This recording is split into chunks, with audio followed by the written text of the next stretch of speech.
గణపతే నమః. ఏకదంతాయ విద్మహే వక్రతుండాయ ధీమహి తన్నో దంతి ప్రచోదయాత్. మనిషి యొక్క స్వభావం ద్వాదశ రాశుల వారిలోని మార్పులు ఏం కలిగిస్తాయి గోచార రీత్యా తెలుసుకుందాం. మరి అంటే మనకి గ్రహాల యొక్క అనుగ్రహం కావాలి కాబట్టి ఈ యొక్క గోచార రీత్యా గ్రహ సంచారం ద్వాదశ రాశుల వారికి ఏ విధంగా ఉంది అన్నది మనం ఇప్పుడు తెలుసుకుందాం. ఓం శ్రీమాత్రే నమః. శ్రీమాత శ్రీ మహారాజ్ఞి శ్రీమత్ సింహాసనేశ్వరి చిదగ్నికుండ సంభూత దేవకార్య సముజ్యత వృషభ రాశి వారికి ఏ విధంగా ఉండబోతోందో వార ఫలాలు కార్యక్రమంలో తెలుసుకుందాం. మరి ముఖ్యంగా చూసినట్లయితే ఈ వృషభ రాశిలో ఉన్నటువంటి కృత్తిక నక్షత్రం 2, 3, 4 పదాలు, ఆ తర్వాత చూసినట్లయితే రోహిణి నక్షత్రం 1, 2, 3, 4 పదాలు, మృగశిర ప్రథమ ద్వితీయ. ముఖ్యమైనటువంటి విషయం ఏంటంటే ఈ యొక్క 7వ తారీఖు 1వ నెల 2024, 13/1/2024 ఏ విధంగా ఉండబోతోంది అనే విషయాన్ని మనం పరిశీలించే ముందు చంద్ర సంచారం ఎలా ఉందయ్యా అన్న విషయాన్ని కూడా చూసుకుందాం. చంద్రుడు చూస్తే కన్యలో ఉన్నాడు. ఆ తర్వాత చూసినట్లయితే కనుక ఆయన గోచార రీత్యా కూడా తులారాశిలోకి, ఆ తర్వాత ధనస్సు రాశిలోకి అంటే పంచమ, షష్టమ, సప్తమ, ఆ తర్వాత అష్టమ సంచారం నవమం వరకు కూడా ఆయన చేయబోతున్నాడు. కాబట్టి ముఖ్యంగా ఈ రాశిలో ఉన్నటువంటి 3 నక్షత్రాల వాళ్ళు, వృషభ రాశిలో ఉన్నటువంటి 3 నక్షత్రాల వాళ్ళు కూడా మీలో ఉన్నటువంటి అంటే ఏదైనా సరేనే ఒకటే గుర్తుపెట్టుకోండి, కష్టే ఫలే అంటూ ఉంటాం కదా, అది కాస్తంత మనస్సు పెట్టి ఏ పని చేసినా చాలా మనస్సు పెట్టి చేస్తే కనుక మంచి ఫలితాలు వచ్చేటటువంటి యోగం ఉంది. అలా కాకుండా మానసికంగా అయ్యో జరుగుతుందా లేదా అనే టెన్షన్స్ తీసుకుంటే ఆ పనులు అవ్వవు సరికదా, మానసికమైనటువంటి అనారోగ్యాలు ఏర్పడేటటువంటి కారకత్వం కనిపిస్తుంది. కాబట్టి కొంచెం ఈ విషయాల్లో ఎక్కువ ఆలోచనలు చేయకండి. మంచిగా మనము ఎప్పుడు కూడా బీ పాజిటివ్ అనేది మీకు చాలా అవసరం. ఈ విషయాన్ని గుర్తుపెట్టుకోండి. తర్వాత చూసినట్లయితే ఈ వృషభ రాశిలో ఉన్నటువంటి వారికి 5వ ఇంట్లోనేమో కేతు ఉన్నాడు. చంద్రుడు చూస్తేనేమో 6th హౌస్లో ఇందాక చెప్పుకున్నాం మనము ప్రయాణం చేస్తున్నాడు. 7th హౌస్లో శుక్రుడు ఉన్నాడు. తర్వాత చూస్తేనేమో అష్టమంలో రవి, కుజ, బుధుడు కనిపిస్తున్నారు. అందువల్ల అనారోగ్య పరిస్థితులు ఏమైనా కూడా కొంచెం వచ్చేటటువంటి అవకాశాలు కనిపిస్తున్నాయి. కాబట్టి సూర్య నమస్కారం అనేది తప్పనిసరిగా చేసుకోండి. ఆ సూర్య నమస్కారాల వలన ఆదిత్యుడు ఎప్పుడు కూడా ఆరోగ్యం భాస్కరాదిచ్చేత్ అంటూ ఉంటాం.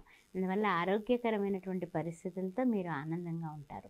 అదేవిధంగా ఎవరు ఏదైనా బళ్ళు నడిపేటప్పుడు కానీ లేకపోతే ఏదైనా సరే బయటకి వెళ్ళొచ్చేయాలి అనేటటువంటి విషయంలో కొంచెం ఏదైనా క్రాస్ చేసేటప్పుడు కానీ రోడ్డు దాటేటప్పుడు కానీ అంటే ఏంటంటే తొందరగా వెళ్ళాలనే కంగారులో మనం డ్రైవ్ చేసేస్తుంటాం కదా, కొంచెం ఇంజరీలు జరిగేటటువంటి అవకాశం కనపడుతుంది. డ్రైవింగ్ విషయంలో కాస్త జాగ్రత్తగా ఉండండి. తర్వాత ముఖ్యమైనటువంటి విషయం ఏంటంటే కనుక కొన్ని విషయాల్లో సొంత నిర్ణయాలు బాగానే తీసుకుంటారు, అన్ని విధాలా కూడా అమలు చేస్తారు. కానీ ఏంటంటే కోపం అనేది కొంచెం కంట్రోల్ చేసుకుంటే మన లైఫ్ అంతా కూడా చక్కగా ఉంటుంది అనే విషయం మనందరికీ తెలుసు. కానీ అది ఆచరణాత్మకం చేయండి, అన్ని విధాలా కూడా యోగదాయకంగా ఉంటుంది. తర్వాత ఇంకొక ముఖ్యమైనటువంటి విషయం ఏమిటంటే కనుక కొంచెం కొన్ని విశేషమైనటువంటి పరిసరాలని చూసుకుని మీరు మాట్లాడటం కానీ, ఆ తర్వాత మనుషుల్ని మనం రిసీవ్ చేసుకోవడం ఒక ఎత్తు అయితే, వాళ్ళతో మాట ముచ్చట చెప్పేటప్పుడు ఉన్న విషయాలన్నీ లేని విషయాలన్నీ చెప్పడం వల్ల కూడా మీకు చాలా ఇబ్బందులు కలుగుతున్నాయి. ఆ విషయాన్ని గుర్తుపెట్టుకుని మీరు కొంచెం కొన్ని విషయాల్లో కాస్త గుట్టుగా ఉండడం అనేది ఈ వారం మీకు చెప్పవలసినటువంటి సూచన. తర్వాత ముఖ్యమైనటువంటి విషయం ఏమిటంటే కనుక చాలా విషయాల్లో మీరు తొందరపాటు నిర్ణయాలు తీసుకుని తర్వాత ఇబ్బంది పడి తర్వాత అయ్యో అనుకొని ఆ తర్వాత మళ్ళీ సవరణలు చేసుకుంటూ ఉంటారు. ఆ పరిస్థితుల్ని అధిగమించడానికి గాను ప్రతిరోజు కూడా సుబ్రహ్మణ్య అష్టకం చదవడం అనేది ఉత్తమోత్తమైనటువంటి మార్గం వృషభ రాశి వారికి. ఆ విషయాన్ని గుర్తుపెట్టుకోండి. ఆ తర్వాత వృత్తి, ఉద్యోగ, వ్యాపార లేదన్నా పాత్రికేయ మిత్రులు ఇలాంటి పనుల్లో ఉన్నవాళ్ళు 10 మందితో కలుస్తూ ఉంటారు కదా! అప్పుడు ఏంటంటే గనక కొంచెం స్పీడ్‌గా మాట్లాడితే అవతల వాళ్ళతో వివాదాలు ఏర్పడేటటువంటి పరిస్థితులు కూడా కనిపిస్తున్నాయి. అందుకని కొంచెం తొందరపాటు మాట బంధువులతో గానీ, మిత్రులతో గానీ అందరూ కలుస్తూ ఉంటారు. కానీ వాళ్ళతో కొంచెం జాగ్రత్తగా ముక్తసరిగా అంటే ఆచితూచి మాట్లాడటం అంటూ ఉంటాం కదా! ఆ విధంగా ఉండడం చాలా చాలా ఉపయుక్తంగా ఉంటుంది మీకు.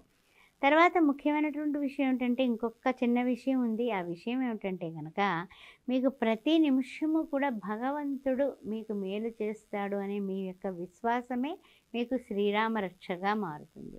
శ్రీరామ రామ రామేతి రమే రామ మనోరమే సహస్రనామ తత్తుల్యం రామనామ వరాననే అనేది ఎప్పుడు కూడా మీరు అనుకుంటూ ఉండి జై శ్రీరామ్ అనుకున్నా కూడా మీరు చేసే పనులన్నీ కూడా చాలా చక్కగా విజయవంతంగా నెరవేరడానికి ఆస్కారం కనపడుతుంది. వివాహాది శుభకార్యాల విషయంలో విందులు వినోదాల్లో మీకు ఆహ్వానాలు వస్తాయి, మీరు వెళతారు. కానీ ఏంటంటే ఎవరైనా సరే ఇద్దరు మాట్లాడుకునేటప్పుడు మూడో వ్యక్తిగా అక్కడ ఉన్న ఆ విన్నది విన్నట్టుగానే మీరు గమ్మునుండడం అనేది మీకు చాలా మంచిది. లేకపోతే కనుక ఏమాత్రం పాస్ ఆన్ చేసినా గొడవలు వస్తాయి. ఆ విషయం గుర్తుపెట్టుకోండి. తర్వాత ఇంకొక చెప్పదగిన ఇంకొక మంచి సూచన ఏంటంటే గనక కొన్ని నష్టాలు అంటే ఏంటి, మనకు తెలియకుండా వస్తువులు మర్చిపోవడం, లేకపోతే ఎవరికైనా మనం డబ్బు ఇచ్చి తిరిగి అడిగితే వాళ్ళు ఇచ్చినప్పుడు చాలా తియ్యగా తీసుకుంటారు, తిరిగి తీర్చేటప్పుడు కష్టంగా ఉంటుంది. అలాంటివి కలిగేటటువంటి అంటే అలాంటివి మనకి మానసికంగా కొంచెం నష్టం అంటే బాధే కదండి ఏదైనా సరే. ఆ విషయాలు కనపడుతున్నాయి. కాస్తంత ఆ విషయాల్లో నిష్ఠూరమైనా సరే ముఖం మీద మాట్లాడటమే నేర్చుకోండి. ఆ విషయం చాలా బాగుంటుంది. చెప్పేయండి అంతే, నేను ఇవ్వలేను, మీరు మీ దగ్గర మళ్ళీ తీసుకోలేను అనేసి ఆ విషయం చెప్పేసేయండి. తర్వాత ఏంటంటే కనుక కొంచెం అంకిత భావంతో వృత్తి ఉద్యోగాల్లో అంకిత భావంతో సాగుతూ చాలా ప్రశాంతంగా ఉండడానికి ప్రతిరోజు కూడా శ్రీరామ శ్రీరామ అనేది లిఖిత నామ జపం అంటూ ఉంటాము. అది కనీసం మనకి 16 సార్లు అంటే ఏమిటి, షోడశ కళలతో పుట్టినటువంటి ఆ మహానుభావుడు శ్రీరామచంద్రుడు కాబట్టి 16 సార్లైనా రాస్తూ ఉండండి. అన్ని విధాల విజయవంతంగా ఉంటారు మీరు. ఇంకా మనకు ఉండేటటువంటి ఏ విధమైనటువంటి భేదాభిప్రాయాలు కుటుంబంలో కానీ ఎక్కడ రాకుండా వివాదాలు ఏర్పడకుండా ఉండడానికి గాను హనుమాన్ చాలీసా పారాయణ చేయండి. చక్కగా మంగళవారం నాడు ఒక్క పొద్దు ఉండి ఆంజనేయ స్వామి దర్శనం చేసుకోండి. సుబ్రహ్మణ్యేశ్వర స్వామి అష్టకం చదవండి. అన్ని విధాలా మీకు బాగుంటుంది. ఆ రోజు పేదవాళ్ళకి ఒక్కరికైనా సరే భోజనం దానం చేయండి, మీకు ఉపయుక్తంగా ఉంటుంది. శ్రీమాత్రే నమః.